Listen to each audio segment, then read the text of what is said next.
સુરતના Saiyedpura pumping station પાસેની ઘટના સામે આવી છે। સુરત શહેરના લાલગેટ વિસ્તારમાં આવેલા અક્ષા રેસ્ટોરન્ટના માલિક પર બિલ્ડર દ્વારા હુમલો અને જાનથી મારી નાખવાની ધમકી અપાઈ છે।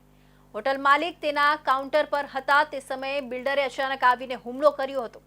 દુકાનના માલિકને બિલ્ડરે જાનથી મારી નાખવાની ધમકી આપી હતી। બિલ્ડરની દાદાગીરી સીસીટીવી ફૂટેજમાં સાફ દેખાઈ રહી છે।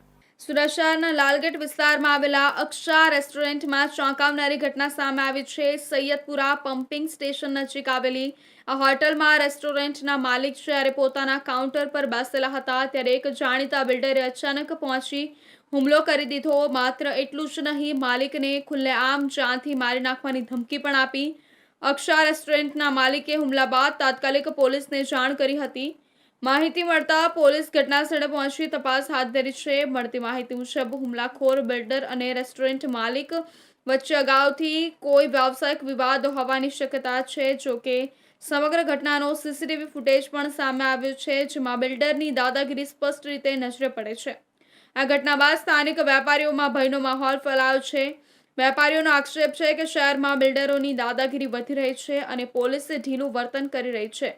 હવે જોવું રહ્યું કે સુરત પોલીસ આ ગંભીર મામલામાં શું કડક પગલાં લે છે અને રેસ્ટોરન્ટના માલિકને ન્યાય મળે છે કે નહીં।